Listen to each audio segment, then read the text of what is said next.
Welcome back to The Sideline. I'm Rory Jones, and today I'll be addressing quite possibly the biggest topic in sports at the moment, Saudi Arabia's investment in football.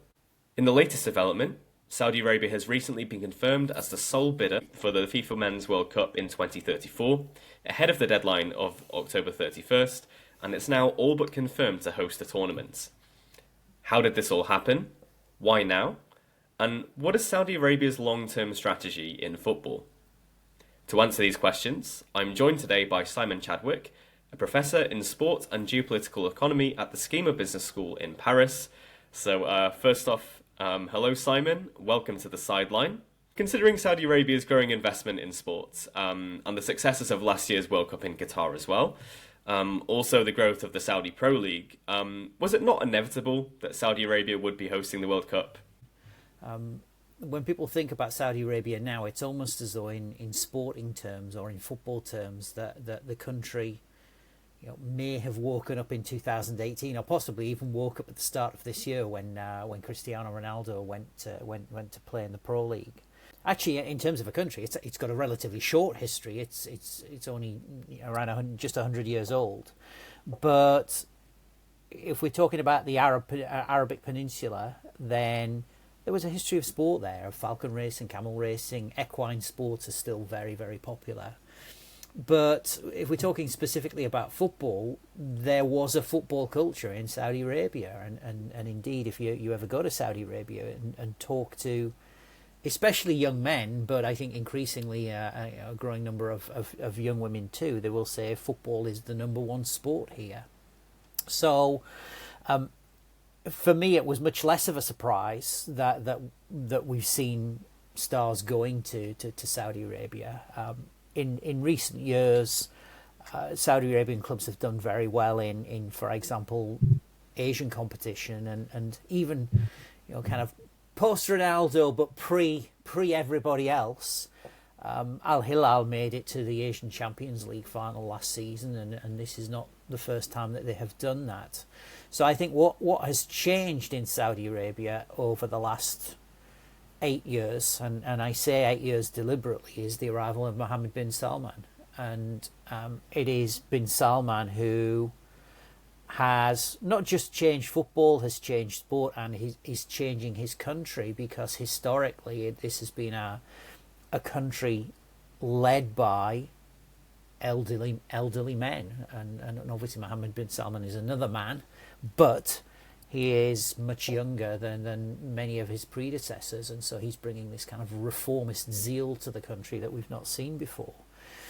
As regards 2034, your question specifically, this wasn't a surprise.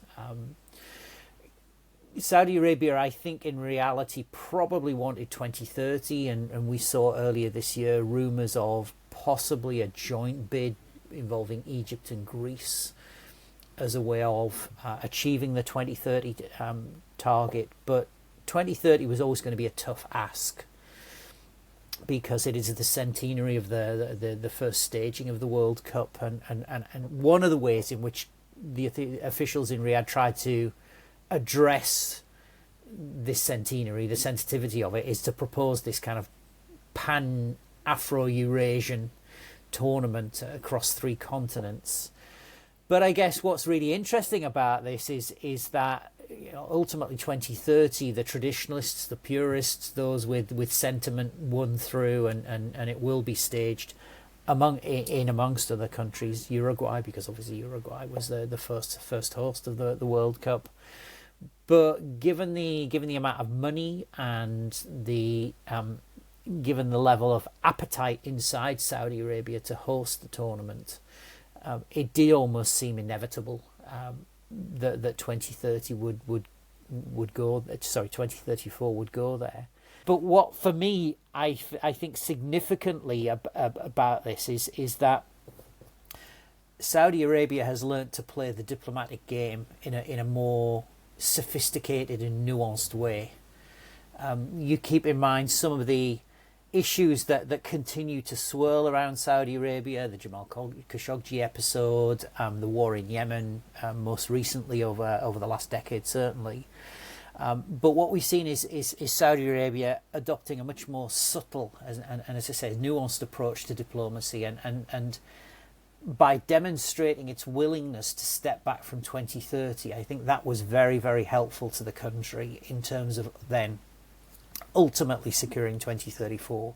So I think what we're seeing in Saudi Arabia's case now, and we're going to see in the run-up to 2034, is, of course, economic strength, of course, an appetite for football and for hosting events, but at the same time also some very deft diplomacy, which, as I say, in the context of the last decade, is actually out of keeping with what we've become accustomed to with Saudi Arabia. A new Saudi Arabia is beginning to emerge, I think.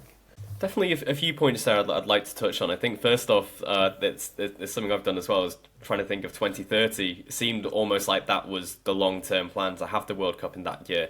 I think back to the Saudi Vision 2030 plan as well. So how do you think hosting the tournament will really fit into Saudi Arabia's broader strategy? There are three ways to look at this, or several ways to look at this. Saudi Arabia is oil dependent. 40% of its economy typically is accounted for by oil and gas revenues. So in other words, 40% of GDP annually are accounted for by oil and gas revenues.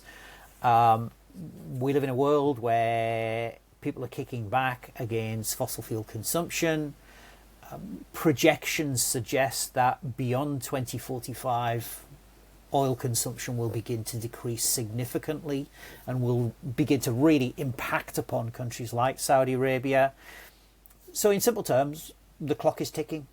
Saudi Arabia needs to diversify an economy which at the moment is dependent on one sector, is not especially resilient. It needs to diversify.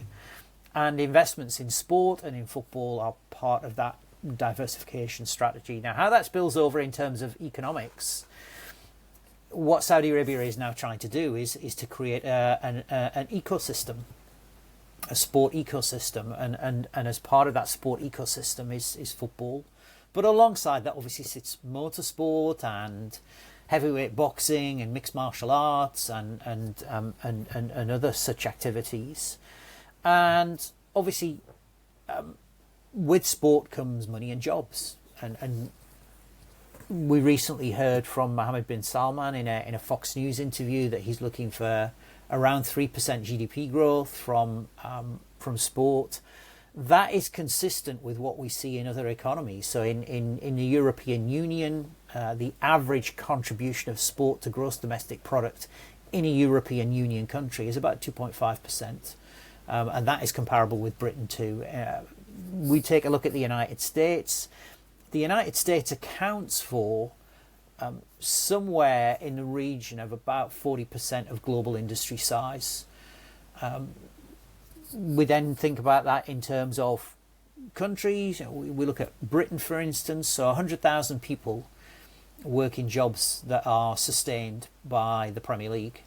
Approximately 40,000 people in Britain work in jobs that are sustained by the motorsport economy. So in terms of is sport a legitimate economic sector in which to invest? Of course it is. Is it going to solve Saudi Arabia's problems alone? Absolutely not. Of course it's not. It's not. But sport as it connects to, for example, tourism is really important, and we're seeing sport and Saudi Arabia help the country essentially position itself as an event destination, and the 2034 World Cup is an event. It's a destination. Saudi Arabia in 2034 will also host the Asian Games. It's going to host the Asian Winter Games, I think, in 2029. We've already seen Anthony Joshua and Formula E and Formula One and lots of other events going there. And tourism brings with it, obviously, inward injections of revenues and economic activity. So it's very much about ecosystem. But at the same time, as the geography and economics of Saudi Arabia are impacting upon decisions that are being made, so too is politics. Saudi Arabia's population is very young. So 70% of the population is aged under 35 years old. So it's a Gen Z country. And what a lot of people don't realize is that Saudi Arabian Gen Z consumers are actually very much like German Gen Z consumers and Danish Gen Z consumers and British Gen Z consumers. You know, they've been born and brought up with Netflix, with mobile phones, with, you know, Gucci shoes, Chanel handbags, and Real Madrid. You know, so, you know, they're, in many ways they're just like other people. And this is an opportunity, but it's also a challenge. The investment in sport is also an exercise in catering to the demands of the domestic population, and you know, there's a kind of new social contract beginning to emerge, and the social contract is: you want top class sport, you can have top class sport. We'll give you top class sport. We'll give you Ronaldo. We'll give you the best players in the world. But the implicit bargain is you don't challenge us, you don't threaten government, you don't protest, you don't take to the streets, you don't question what we're doing. And so, you know, this is I think this is as much an exercise in social and political stability as it is in transforming a fossil fuel dependent economy. I guess politically otherwise, we all know what we think about Saudi Arabia. We all have views, and many people, especially in the global north, in Europe, in the United States, we don't have positive predispositions towards Saudi Arabia.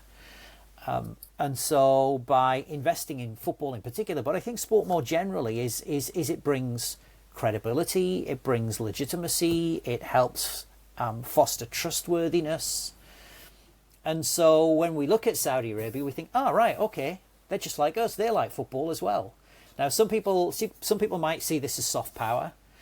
Of course, others will label this as sport washing, and will say it's just a grand scheme to hoodwink all of us into believing that Saudi Arabia has changed. But I think it's really, really important for anybody who is an observer of Saudi Arabia and Saudi Arabian sport, Saudi Arabian football, to understand that this is like an onion. There are lots of layers to it. You know, you can peel away the layers, and there are lots and lots of things happening. Right at the heart of the onion is social and political stability domestically, but also this transformation of the economy away from oil and gas dependence. One of the main points you just made there as well, at the term you just used, being sport washing.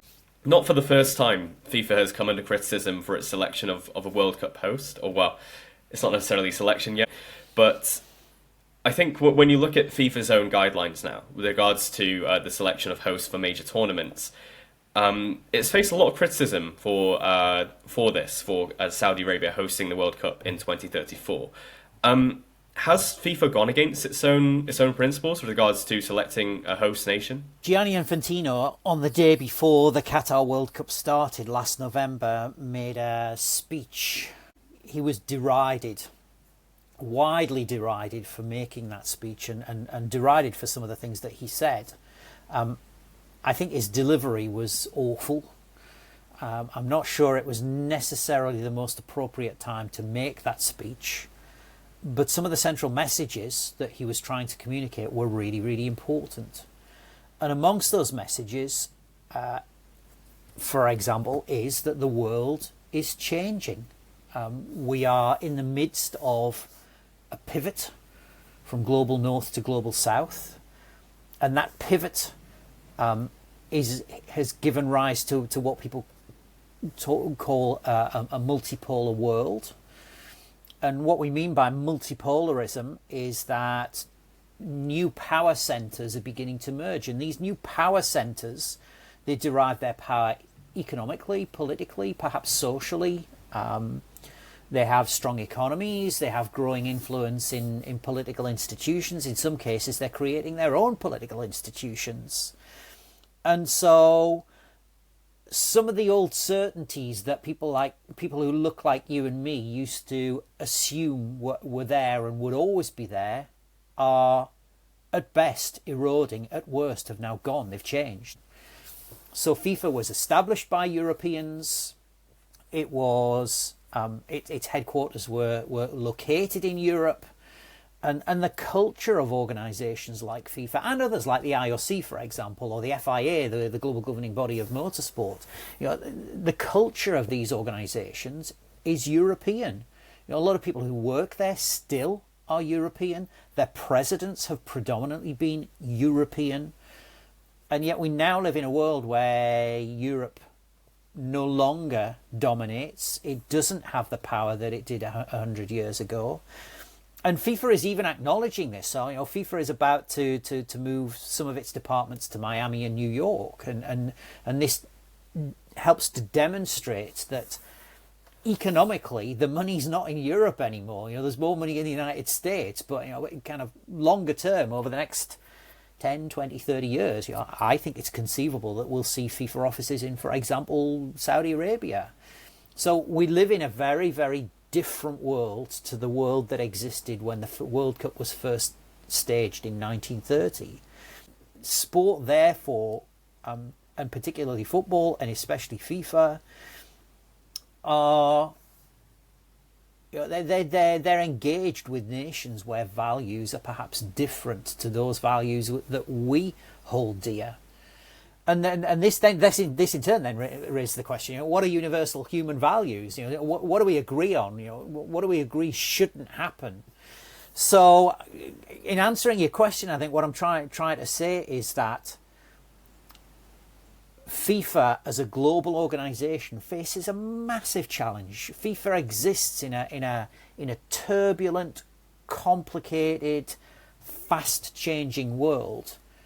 And you have to ask, is FIFA's charter fit for purpose? And the kind of issues, questions, conflicts that we're now seeing around the selection of countries such as Saudi Arabia to host the tournament, the Saudi Arabians don't have an issue with this. The Saudi Arabians don't have an issue, when it comes to human rights, they don't have an issue with their hosting of 2034. For that matter, the likes of Qatar doesn't have an issue with Saudi Arabia hosting 2034, nor do the Chinese, nor do the Russians, nor do the Indonesians or the Malaysians or the Vietnamese, or several South American nations too.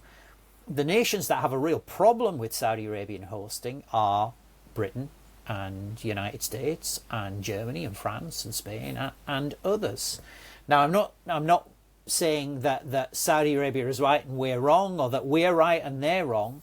The point I'm trying to emphasize is that there needs to be a new solution. There needs to be a new negotiation that really acknowledges the fact that we live in a multipolar world.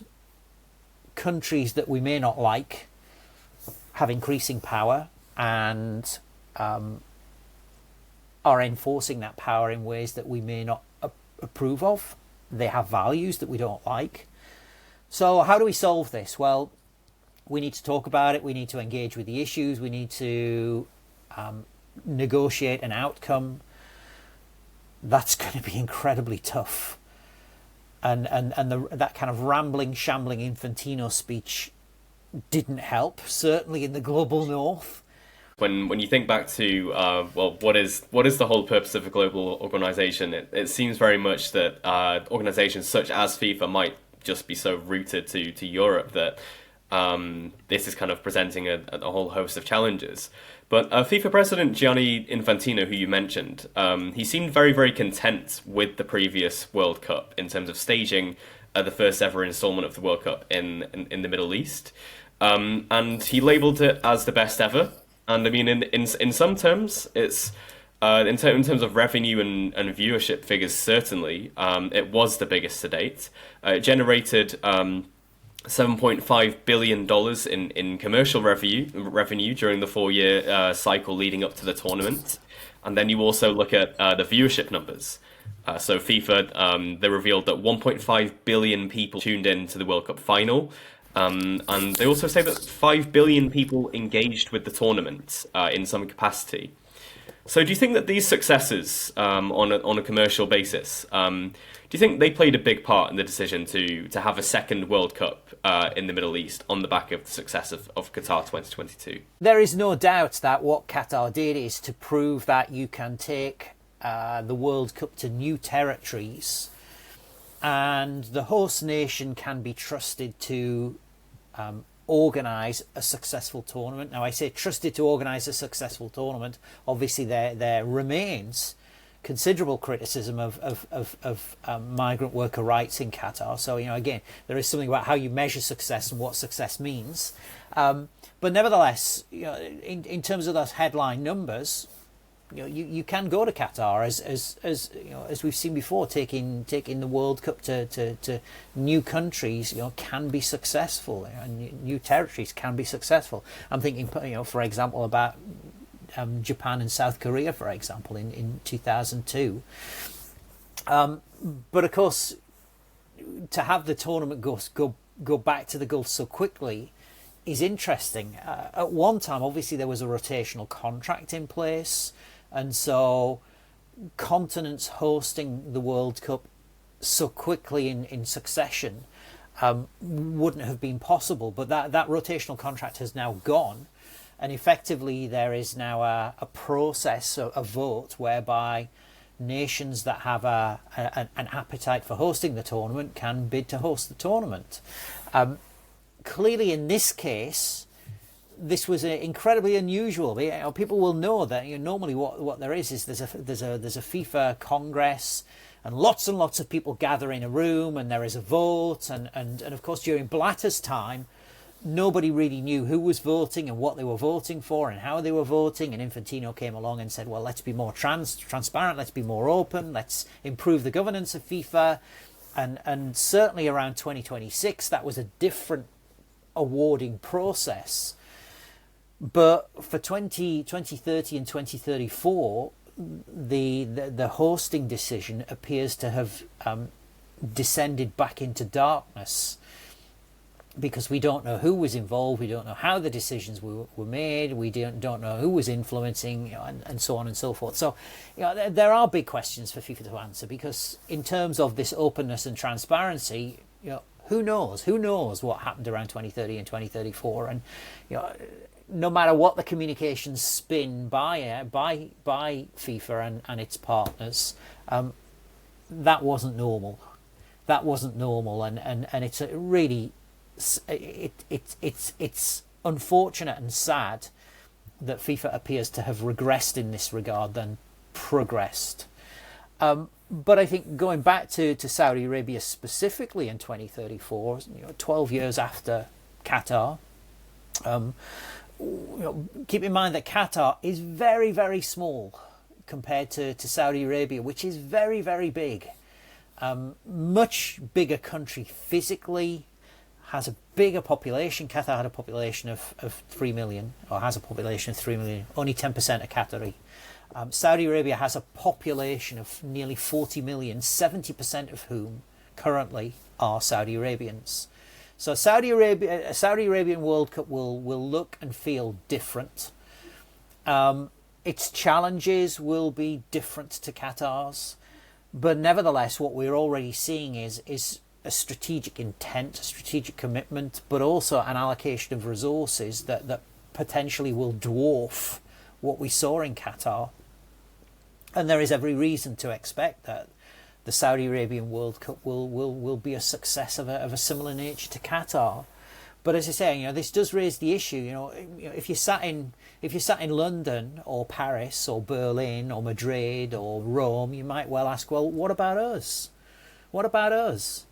And this this does raise the issue of, well, what happens next when it comes to World Cup hosting? Because as I mentioned earlier, in this multipolar world that is pivoting from global north to global south, it's an inconvenient truth for people that look like you and me that we're not in charge anymore, and that other Gulf nations, other Asian nations, other African nations, Southeast Asian nations, we're not even talking about here, South American nations. There is an increasing likelihood that these are the countries that will host the World Cup in the future. In countries like Saudi Arabia, where they have a very sharp sense of what their priorities are, that's one thing, but also they have the economic resources and the political will to bid for these events. As I say, the last 100 years looked very European, very, very American. the next 100 years, I think, will look very different. I think now that Saudi Arabia has the World Cup as well, I think it was long speculated, and I think with the various investments in football over the years and in sport as a whole, it was definitely something we could see somewhere in the pipeline. But now that is a reality, or soon to become a reality, and you also look at the likes of Newcastle United, that is also a reality, being with regards to the PIF leading that consortium which took over the club a couple of years ago. What's next for Saudi Arabia in football? There are several metrics I think we need to observe and be aware of if we are to judge Saudi Arabia's investment in football to have been a success. The first one is the FIFA rankings of its national teams. Saudi Arabia now seems to have established itself as a regular qualifier for the World Cup. And as tournaments enlarge, it's fair to say, the Saudi Arabian national team will be a regular attendee at major tournaments. I'm talking about men's FIFA ranking here. So to get the men's FIFA ranking out of the 50s and into the 40s, then the 30s, and ultimately to be part of the top 20, I think is one challenge. As regards FIFA women's rankings, Saudi Arabia, I think, currently is somewhere 171, 170. Its women's team is relatively new. And what I would expect to see is a dramatic improvement in those rankings as the development of Saudi Arabian women's football progresses. So that's one metric. I think another metric is looking at, for example, the Deloitte Annual Money League. We've been born and brought up in a world where the teams that appear in the Deloitte Annual Money League are European. And everybody just assumes, this is what happens. But what Saudi Arabia is doing, and this is why we've seen so much money ploughing into Al Hilal, Al Nasser, Al Ittihad, and the others, is because the Saudi Arabian authorities want a Saudi Arabian team, or maybe more, inside those Deloitte annual money rankings and other rankings. Now, the interesting thing to keep in mind about the Deloitte rankings, which have become the kind of benchmark for this type of thing, is that it measures revenues only. It doesn't measure costs, and it doesn't measure profitability. So, if you've got Cristiano Ronaldo at Al Nassr and suddenly you're selling hundreds of thousands of shirts around the world and making lots of money, then that is one of the ways in which you propel your clubs into that Deloitte Annual Money League. So I think that's a second metric. A third metric is performance in international club tournaments. Now, I mentioned earlier in our discussion about Al Hilal, which is Neymar's club, making the Asian Champions League final last year. It's won the Asian Champions League before. What I think what Saudi Arabia is looking towards is essentially Asian football does not have a Real Madrid. Asian football does not have a Bayern Munich. So there is a vacancy for Asia's super club, or Asia's biggest club. And Saudi Arabia will want one of its own clubs to be part of that. It will want to see Al Nasser, Al Hilal, Al Ittihad, and others regularly qualifying for Asian club competition, making the final stages, getting to the final, winning the competition. And then I think also, and this ultimately is an ambition inside the country, is to have a Saudi Arabian team win the FIFA World Club Championship, or the World Club Cup. And so there are things that we can say this is going to dictate to us, or illustrate for us, whether the investment is a success. Of course, as we've seen elsewhere in the world, most notably China over the last decade, is spending the money and trying to make progress is one thing. Achieving that progress is another thing.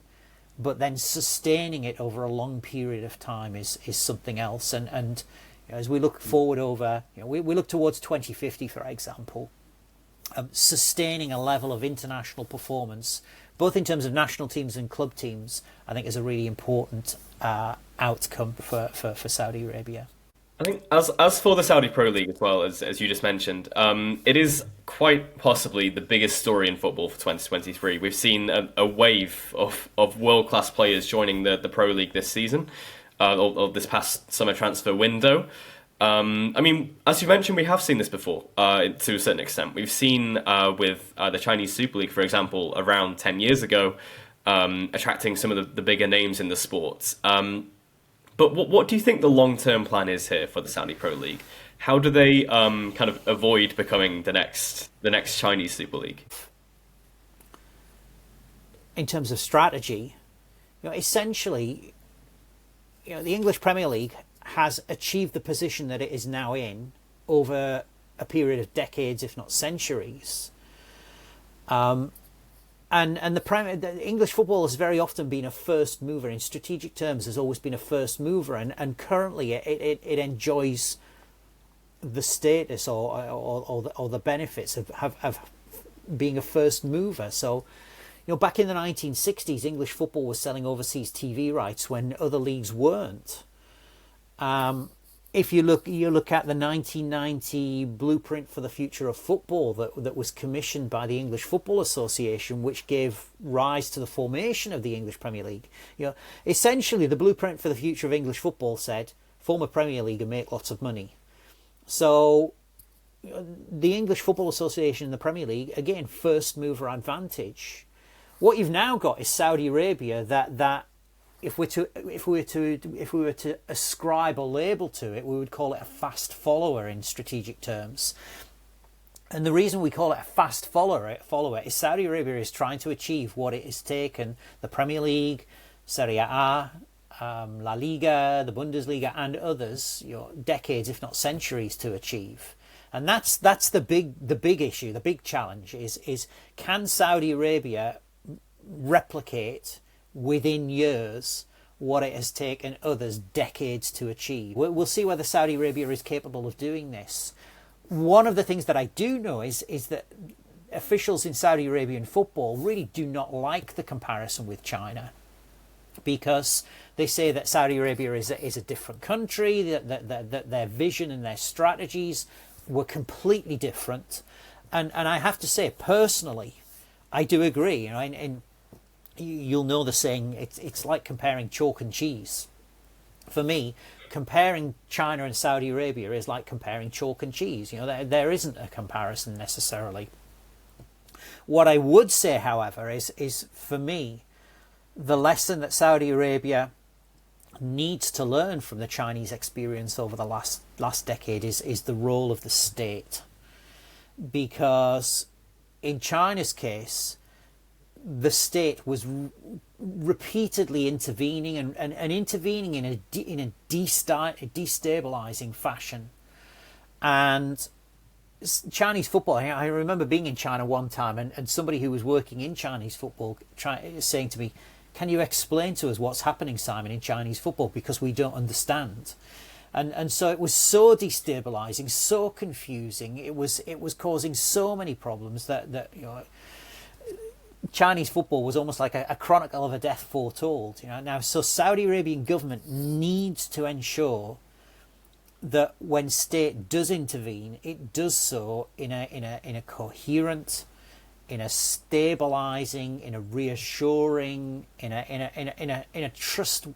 a way that is trustworthy, because otherwise, for example, when investors are making a decision about whether to spend money on a club, or when investors are making a decision about whether to construct a stadium, when investors are making a decision, should we sponsor those shirts, they need certainty, they need stability. And if the Saudi Arabian government is constantly intervening, it undermines that. So there are lessons that Saudi Arabia can learn from China, but essentially it is different. It's a different country with a different approach to football, different attitudes to football.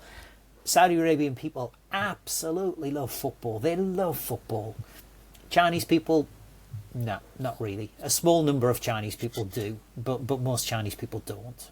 I guess time will tell if Saudi Arabia are able to kind of fast track their following, as you mentioned. But now Saudi Arabia doesn't have a Real Madrid, perhaps, but it does quite literally have perhaps Real Madrid's most decorated ever player in Cristiano Ronaldo. Now, obviously, his arrival's had a huge impact on the league, to say the least. I think back to Al Nassr's social media following.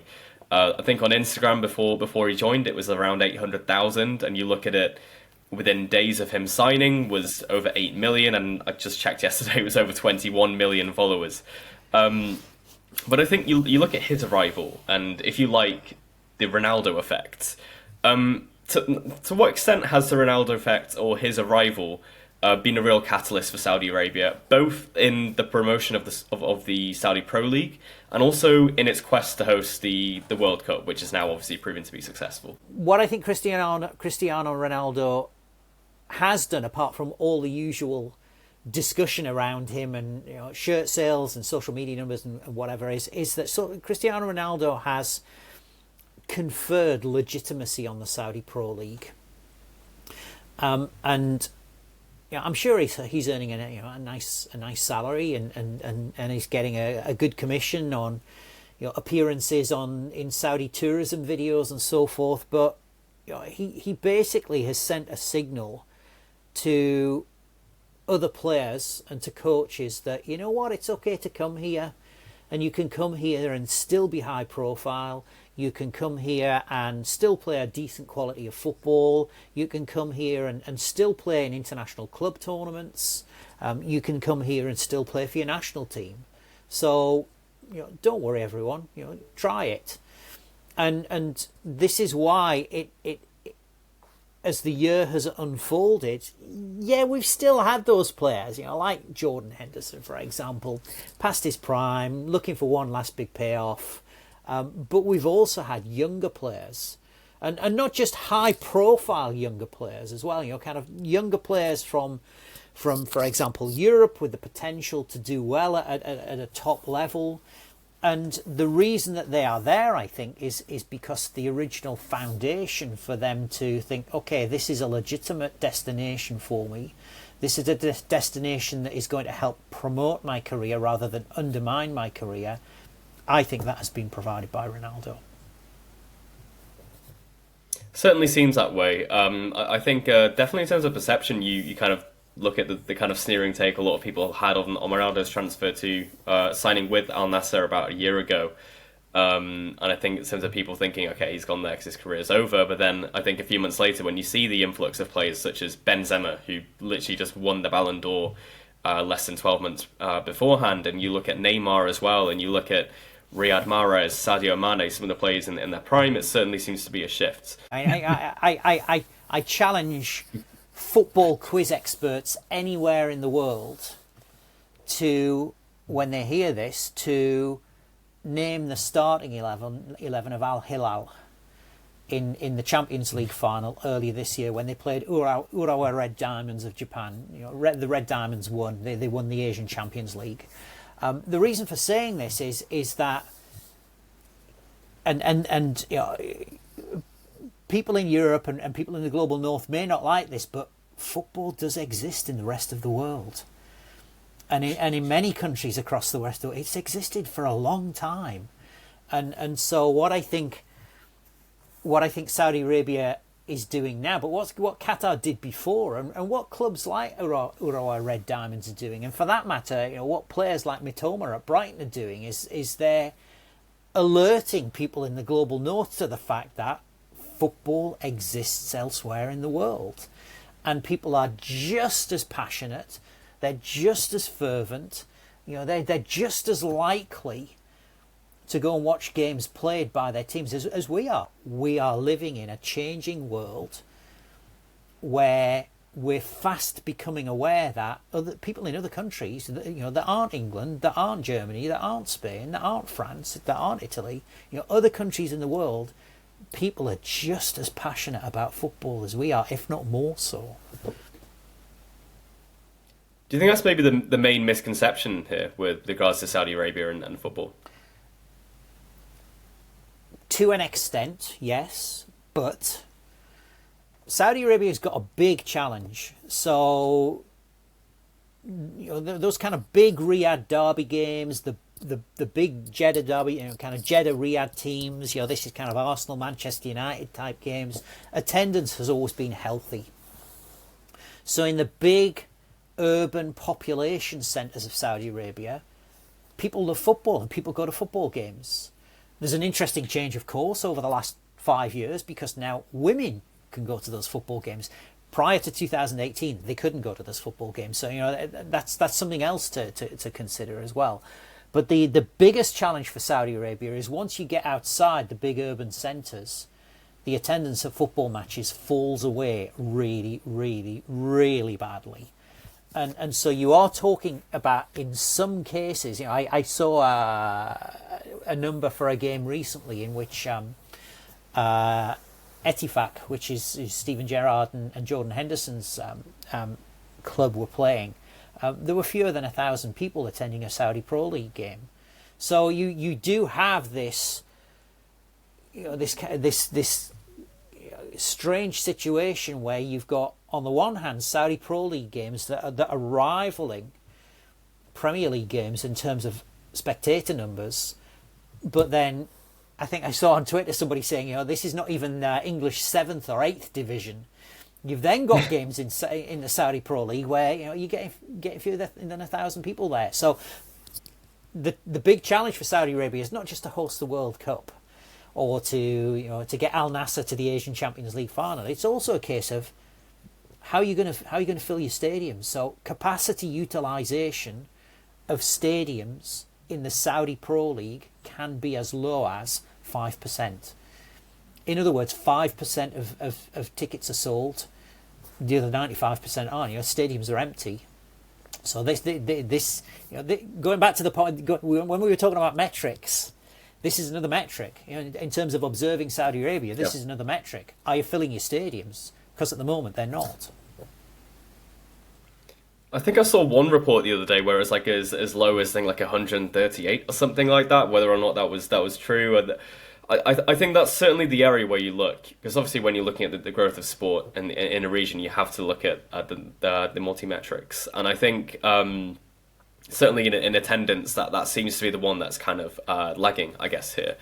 Do you think that there's perhaps a cultural reason for that? I guess when you look at you mentioned, for example, with it could be a 7th tier game in the UK and people would still go to that, but I guess it's so rooted in what people would do, I suppose, with their time in terms of investing in these clubs and the impact they have in their communities. Do you think there's a degree of that comes into it, and maybe in a few years' time, attendances will see a huge rise in Saudi Arabia? I think there are lots of issues there. There are issues like, in 2018, suddenly women were told you can go to football matches. And I can imagine the response of lots of Saudi Arabian people would have been, well, right, okay, thanks, but no thanks, I don't really want to go to a football match. So, there's that. I think there is something about attitudes and behaviours that is still a work in progress inside Saudi Arabia. There is no doubt that, again, in certain parts of the country, there are other things to do. And certainly if you go to downtown Riyadh, there are some fantastic shopping malls to go to. Why would you go and watch a football match out in the open when possibly it's very, very hot, when you can go and look at some very nice shops and eat some very nice food in an air-conditioned mall? So, there's that kind of thing. I think one of the other things that perhaps a lot of people don't realise is we're at the start of an infrastructural journey in Saudi Arabia, and what I mean by that is often stadiums are not great. So why would you go and stand on a concrete terrace in the heat watching a football match? What when you could stay at home and watch Netflix, or when you could drive your brand new car around the town. But also the physical process of getting to venues is difficult. So several months ago, I was in Saudi Arabia and I tried to get to the King Abdullah Stadium because I wanted to go and look at the King Abdullah Stadium. There's no game on. That was just a nightmare. Trying to get there is unless you're prepared to pay a taxi, which can sometimes be very expensive, it's not easy to get there. Even in Riyadh, the Riyadh metro network still isn't functioning properly. The new Riyadh metro network still isn't functioning properly. So there are infrastructural issues there. I think there is an issue with fan culture, because historically fan culture has been very urban and very male. And there is the kind of banter, as we would call it in Britain, between fans, but it tends to be between young men online in urban centres. Now, the fact that I emphasise online, a lot of Saudi Arabian fandom is online. It's not necessarily inside stadiums. You've also got to keep in mind that Saudi Arabians, they typically tend to support 4 teams. They'll support a domestic club team, their domestic national team, but then an overseas club team and an overseas national team. So if you are, let's imagine you're the marketing manager for Al Nassr, you're not just competing against your Saudi Arabian club rivals, you're also competing against Real Madrid, and you're competing against England and Germany. So there are a number of different challenges that I think in combination that mean that, number one, Saudi Arabia's got a big job ahead of it, and number two, for all of us who are sat here thinking, well, they're just going to buy their way to success, success is not a foregone conclusion, because there are some major challenges and obstacles that the country has to deal with. So it certainly seems like it. I guess we'll have to see if the fan cultures do sort of have an impact or continue to have one, especially with regards to attendance. I think with regards to infrastructure as well, it certainly seems as though if they're sort of at the start of that journey. But I think coming back to the players that we're seeing in the Saudi Pro League, I think when you look at the salaries, it's there's some big numbers. I think you mentioned earlier with Ronaldo, for instance, his salary is reportedly $260 million a year, according to Forbes, making him the world's highest paid footballer. You have Neymar then ranking at third with 112 million, and Benzema earning close to that as well with 106 million a year. So I guess it's easy to say that a dominant factor, or perhaps the main factor in securing these players, would be some of these contracts you see. But is there not an element of Saudi Arabia kind of setting itself apart from European leagues? I mean, how can European clubs compete with those salaries? How can Polish clubs compete with Premier League salaries? How can Lithuanian clubs compete with Premier League salaries? How can Maltese clubs compete with Premier League salaries? I've used this phrase often. It's an inconvenient truth in life that some people have power and some people don't. I do find the consternation amongst fans of English Premier League clubs, somewhat strange, because the way in which we now look at Saudi Arabia, people have been looking at us for nearly 30 years now. How can this be? How is this fair? How come they've got more money? How come they always benefit from payouts from UEFA and we don't? So let's all have a sense of perspective in this. The harsh reality is, and this is a harsh reality, is that the world is changing. The pivot from north to south is taking place. New centres of economic power are emerging. Saudi Arabia, as a country, has huge oil and gas reserves that Britain doesn't have. So therefore, it doesn't have to make the harsh choices that we face.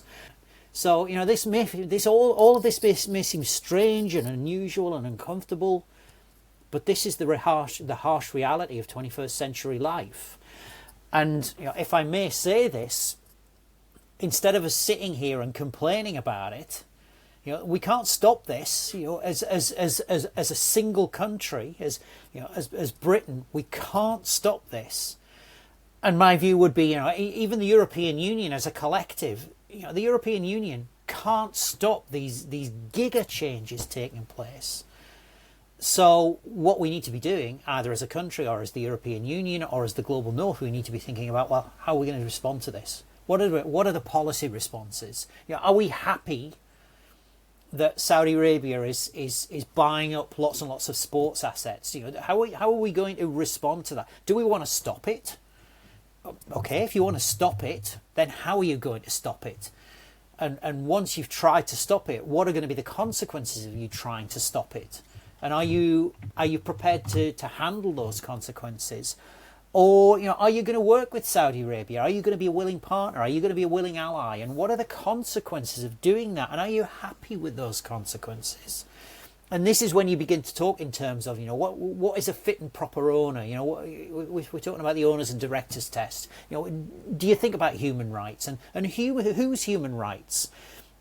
And if we're imposing human rights conditions on Saudi Arabian investors, what if they say, well, okay, we won't invest our money with your country, we'll go somewhere else? How do we respond to that? How do we feel about that? So instead of sitting around complaining as a group of countries in the global north, start talking about what are the solutions, not what the problems are, start talking about the solutions.